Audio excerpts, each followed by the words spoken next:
Guys, this is Dark Horse Rowing. Today we are talking about the recovery. Here's the deal. The recovery is one of the most overlooked, under-practiced pieces of the rowing movement. And this is beneficial for anybody. This is not just an important part of rowing. This is an important part of using this machine strategically. And here's why. Because during the drive phase of the stroke, when I'm actually pushing into the machine and pushing the machine away from me, that's the only phase of the stroke where I can do work to the machine. Now, a lot of people don't think about the recovery phase, which is my return to the machine. And the reason they don't think about it is because they can't do work there. So people's minds are often framed around just where am I doing the work and not thinking about the recovery. But in reality, this movement is won through the time that you spend in the recovery.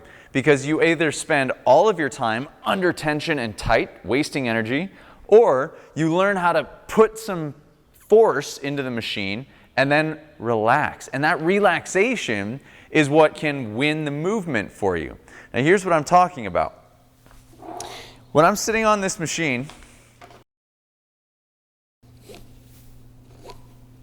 and I grab this handle, my drive phase, again, the drive is where I'm actually pushing against the machine and it's where the work happens. So I push against the machine. But then what happens in order for me to get back to the front of the stroke, the catch position?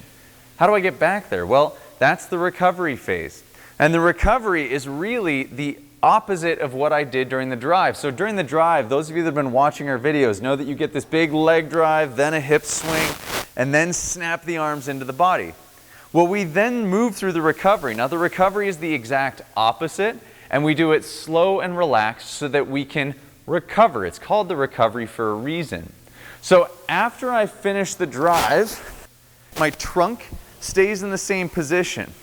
I am not bringing my trunk forward. I'm also not bending my knees first. I am pushing my hands forward, and as the elbow is about to extend, that becomes my trigger that I can close my hips, and then I can let the knees bend and I recover back up to the catch. Now what this does, it allows me to lengthen out the recovery and give me time to truly chill out because I can't do any work to the machine. So by chilling out, I save energy, and number two, I allow myself to get into good position for the next stroke without feeling like I'm on a hamster wheel spinning out of control. So I'm trying to set myself up for a good catch position. And that's really the objective, is get into a good place so that I can explode off of the machine. Now really, the recovery is won by who can relax the most. How much can I just shut my body off? Think about relaxing your face, relaxing your hands, relaxing your arms, and your legs, and that's the big one. I always like to talk about it in the frame of mind in that during the drive, I'm giving about 60% force production to my legs, 30% to the hip swing, and 10% to the arms. I want to give that same percentage to the recovery, except in amount of time to recover. So if my arms gave 10%, they're only going to get 10% of the time of the recovery. Then my hips are only going to get 30%. And then I'm going to dedicate 60% of the recovery to my legs, allowing them to gather themselves and be ready for the drive. So I'm just going to take a few strokes, continuous, so you can see what that looks like. I am doing everything in my power not to pull myself forward, to make sure that I'm relieving tension, and then I'm just being nice and relaxed.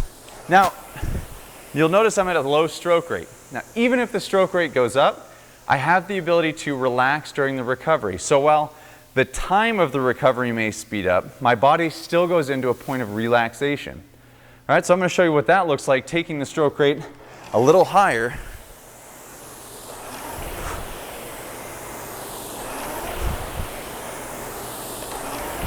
Notice there's still a ratio between the drive time and the recovery time. So, if you guys want to be maximizing your time on this machine, learn to love the recovery, because it is where you win the stroke.